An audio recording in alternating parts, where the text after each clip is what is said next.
MDG TV, une chaîne Wint pour la cause de Christ. Mafuta Yasika, Mafuta Yasika, Mafuta Yasika.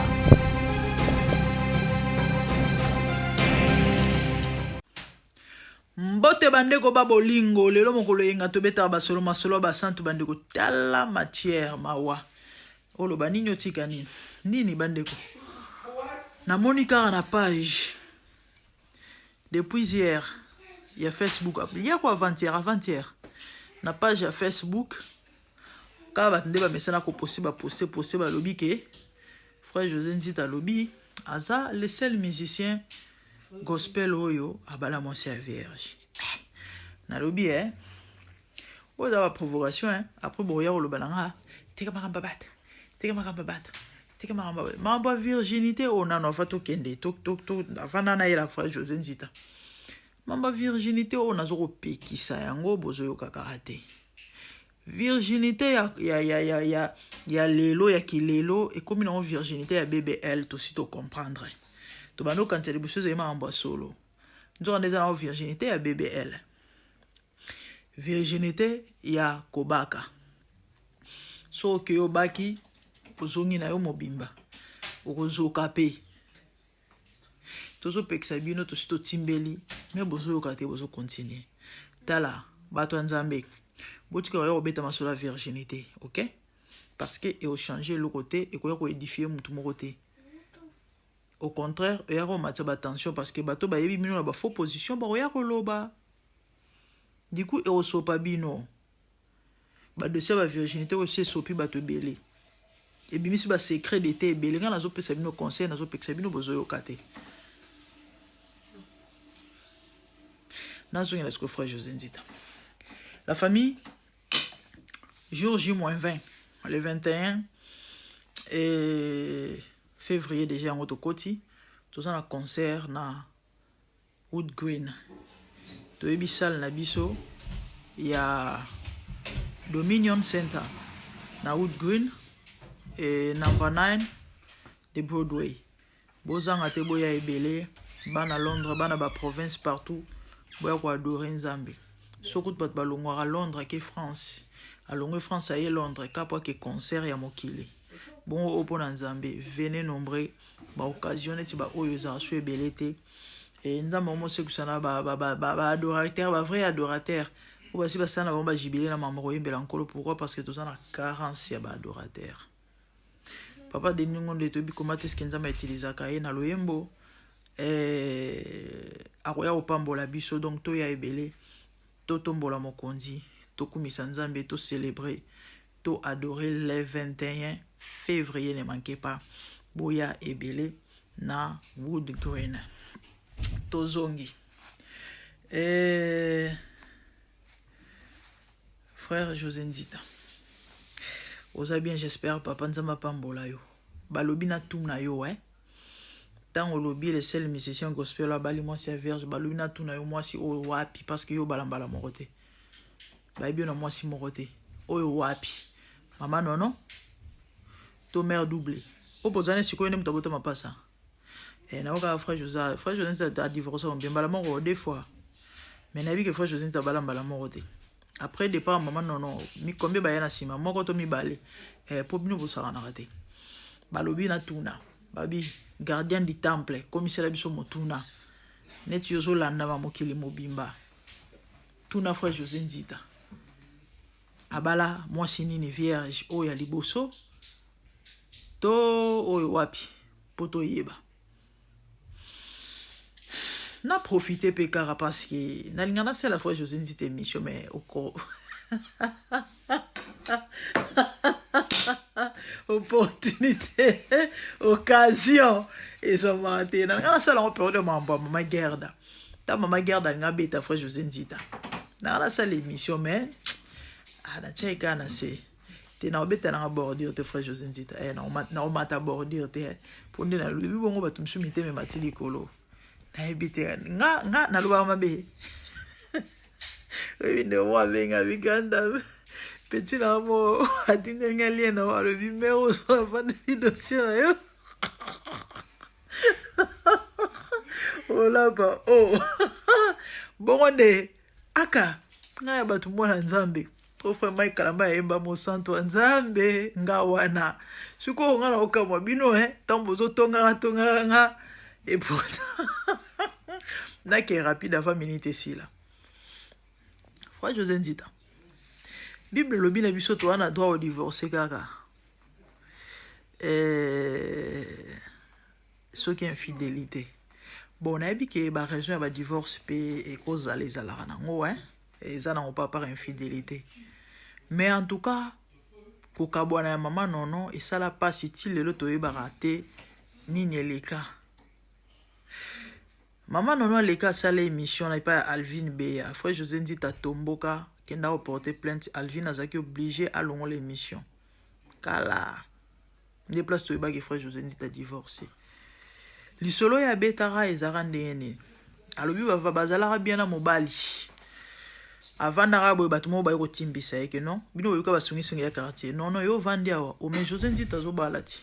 Nini José Nzita zo bala. Ya solo wana tokende tokei. Bandeko ya incroyable mais vrai. Non alongwa na ndako akenda kwatu après soki combien d'avenir. O akenda penza ko bandeko libala.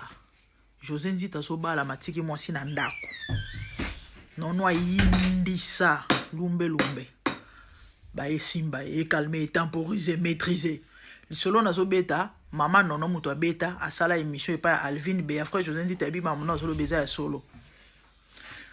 Batu ba ki ba bonde ba bise maman o eza violation à domicile, OK? Na l'état eza infraction. Oza la raison na yo, mobile na yo bo vana aller na ndako. Acte à poser au yozali acte des apôtres diaboliques sataniques. Donc pour ma bémo komate zonganda kuzela ya parce que non zo yindi ça so balobi ba saloma beto ba beta yo o kende zéro o kende perte. Maman se maîtrisa zonganda ku soucia ndengwana. Maman nono loba aibi lo ba wela te, aibi lo sala mobilité. Mobala changea card imer que non alingi na ngasu yote. Abonde la rien. Babenga batu bavanda rien. Frère José Nzita na profiter na occasion oyo on a tunina na zalara vierge maman nono to mususu. Frère José Nzita oboya nono po anini mutabotelo talaba na kitoko. Boyela nini nono alela ka regreta ka leka na émission lobi ki a okemba na bana bana ovanda pas son ami à l'époque. Combien d'années déjà passé moi kale et umeli penza 8 10 ans elo moi ba jawana. A okemba a besoin lisungi. Mambo Sonia mawape ya pasi. Nde on a profité kana occasion na mekako. Et abaki se lo mo na suka. Aloba mambo mo ebele vita mo akoloba ngo anyo swezate. Alobi boy na suka, bo pesa frère José Nzita conseil. Azongela nzambe. Ndenge abanda ko salela na album na ya liboso ya Moseka. Ile kwa na intriga.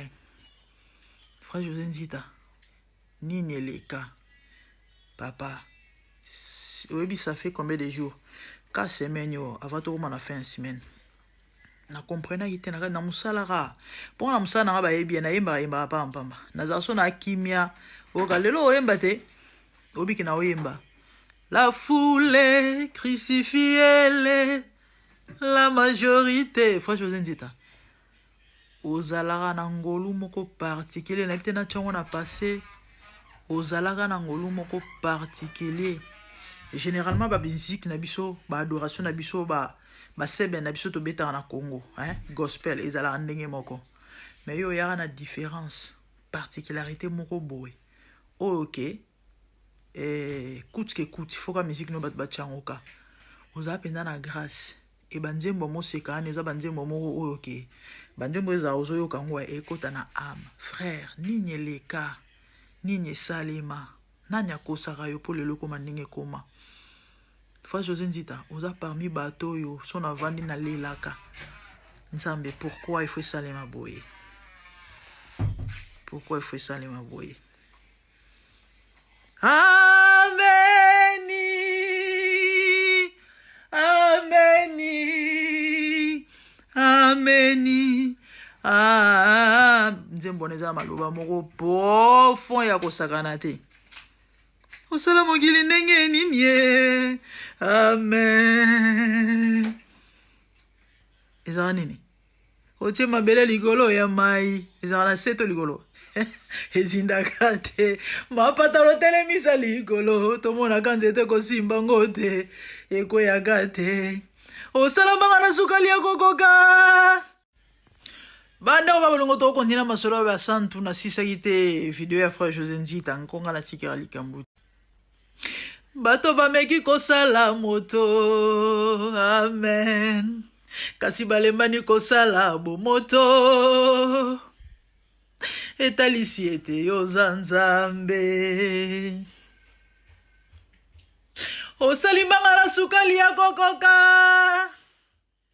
osali pondu na seboti manyoko pe manyoko epesi fufu osali likala kongi na mbalaja makasi amen ya petepete otie na malala nani yakoki kosala lokola yo ameni ameni na nzembo bandeko frère José Nzita à décrire création ouf à expliquer comment Dieu a créé amazing donc avec la profondeur. Quelle grâce. Frère José Nzita, pourquoi on a l'album na yo et na eu que ça là mon côté. Au lata le rôle pharaon. So sali émission. Mais quand on répond à la question, tout sur l'année émission nanga. So ça ta vidéo. Pharaon c'est l'image du diable au bout pas tout baebi. Chaque fois Pharaon c'est la nanyoka, serpent ancien. Frère José Nzita, au lata le rôle pharaon pourquoi? Ezaka question na naeba mutu nezali sa cité.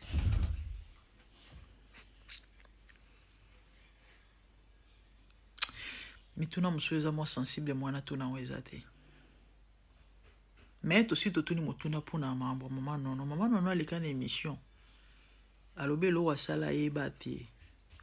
Olala ola moko lingi sute. Ya zoze nini abondeli rien. Babenga bato rien. Ote na lingi na ngaka sute. Est-ce que zala ndengona vraiment?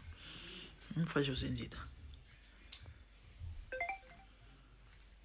Alobo zongela nzambe ningo banda osala ye na tango ya moseka album ya moseka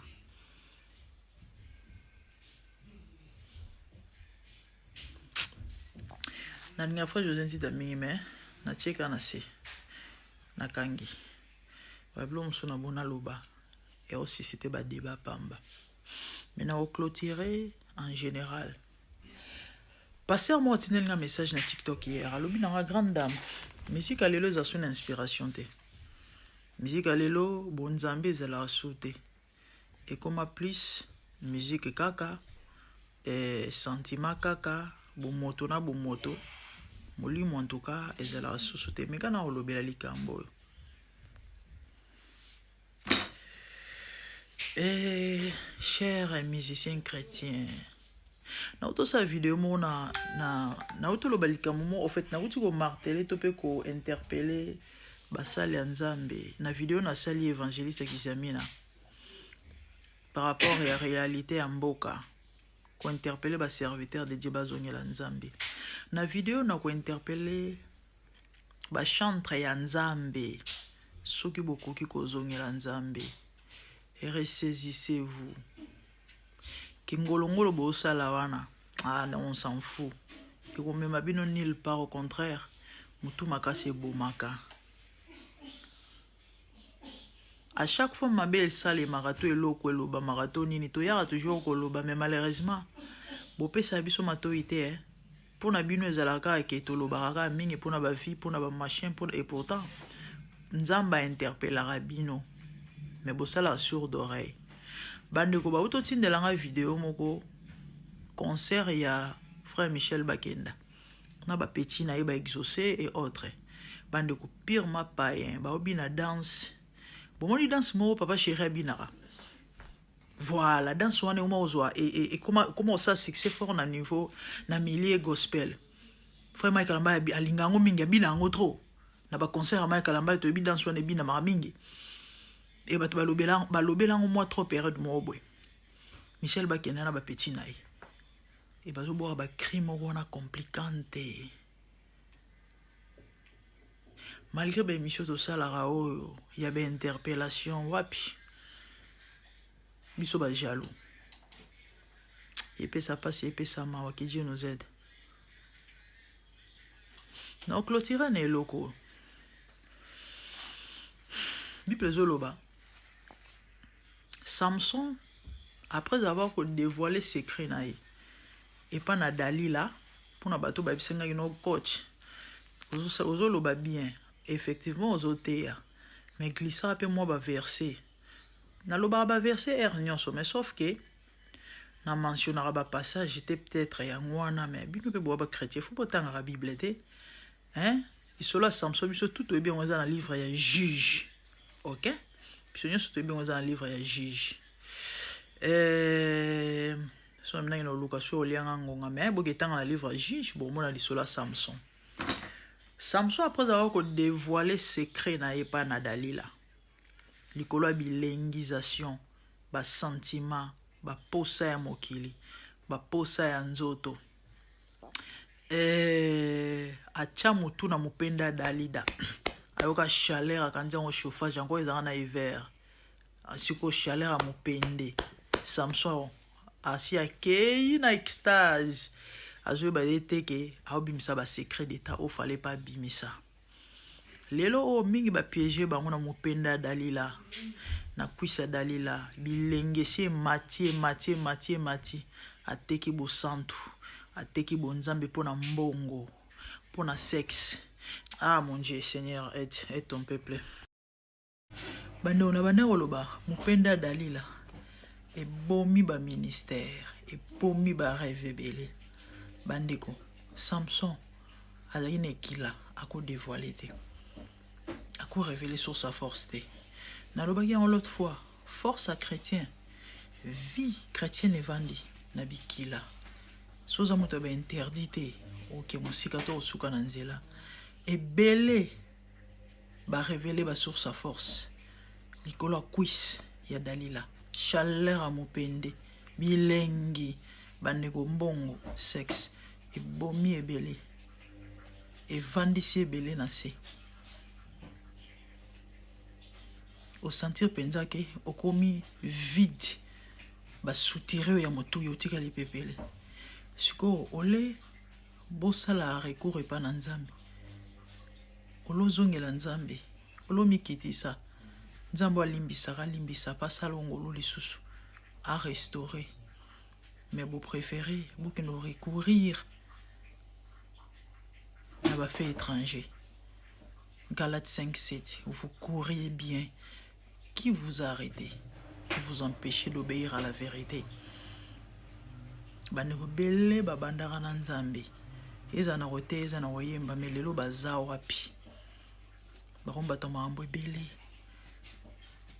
ba mamsuto yebi tellement moi lo bango boyezate mais conscience ya moko na moko ezosala que Dieu nous aide. Bible zolo ba Samson tango banguna bae Dalila a signalé que les Philistins sont sur toi. Alingi asala nenga mesana rosala makomi ezoloba mais il ne savait pas que l'Éternel s'était déjà retiré. Parmi ba texte triste ya Bible où eza moko ya ba texte pardon ayeba kite nzambe tango ayaka na vie ya mutu bilembo ezalaka makelele ezalaka nzamba azali awa mais tango nzamba atikaka mutu makelele esalemaka te ebele bayebaka te ke ndeke si apumbwa molimo si akenda oyo banda okoka kosala to mpo banda kosala wana ozoyemba mitema bato ezosimbama ozoyemba bato baobika ozoteya bato baokangwama ezalaka su te koma mécanique ena place akoluka nzambe bokende korecourir ailleurs. Repentez-vous, il n'est pas encore tard pour tous qui vivent dit la Bible, il y a de l'espérance. Bozongela nzambe bandeko nzambe mokondola bato basi batika na bango musique kala ba oma ya koyemba kobeta ba concert bino bosuke na nzela molimo ekei bonzambe za soute. Revenez à l'Éternel et il reviendra à vous de la Bible. Partagez, que Dieu vous bénisse.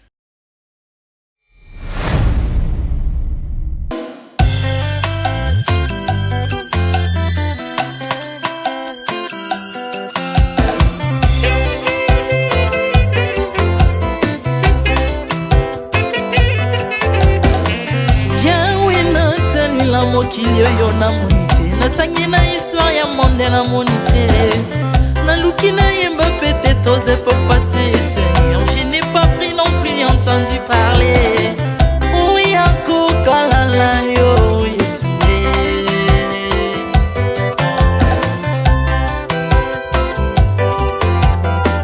même na domaine ya sorcellerie nationale atana oyo ya international papa na yo kisangwa banzamba mokili yo mokota kufa se kwa lokola yo Yesu nanya voyage lokola yo nanya wakoka nino ya wanzambe uni masomo ya ekulusu ponanga okufose kwa poyo zali nzambe Yesu nzambe moneno kitana olata nzoto po yo bikisanga okitana se pozwe esika nanga ofuta nyongo na nzambe nanga Yesu ozali nzambe onkoteya okani na yo ozali nzambe obongwani te Yesu Yesu ozali nzambe mokotea okani na yo ozali nzambe obongwani te Yesu Yesu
ozali nzambe na bomoi papa ozali nzambe na bomoi yawe ozali konzi oyo esimba bomoi na mpa ozali nzambe oyo abikisa maladi nakokende wapi nzambe soki na yo te likolo evangelo na yo yawe mabele nyatelo na yo ozali nzambe ozali nzambe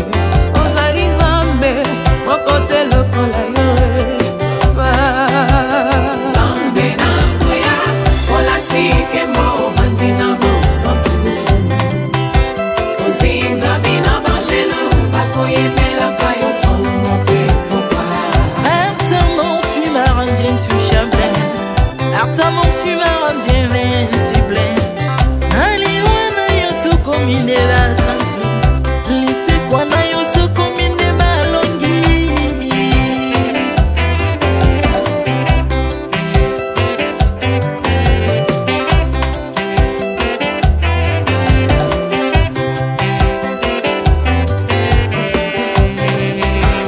nzambe na nguya olatike mbo bandi na bosantu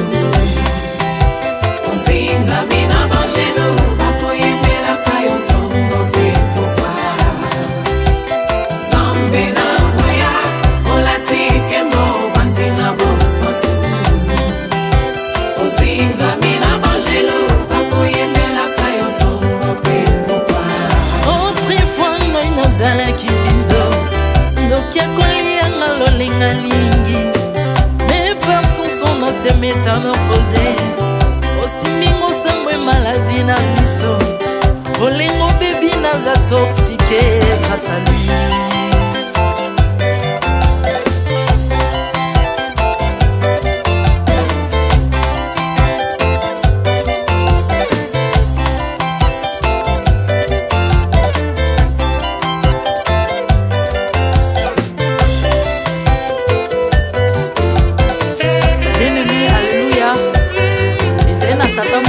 azalaki nzambe ntango akufi badepsine balobi keno akosekwa konzamba bakristo basekwa alors po bafasilite lisekwa na ye bakunda ye motu libanda otango akolamuka abimaki lingala moko me comme nzambe na biso alinga kokambola gloire na moto te lobi nango na ntongo baya kokuta bangulu basepelisa motu ya nzambe na bango yango bien aimé bato wana bakoma oyo biso toliaka ngulu te po milimo mabe ekotaka na ngulu so bino boliaka ngulu te po milimo mabe ekota na ngulu bomelaka mai te po milimo mabe ekotaka na mai yango tokumisa nzambe po akufa asekwa avandi na loboko ya tata mpona koleka sele mpo na nga na yo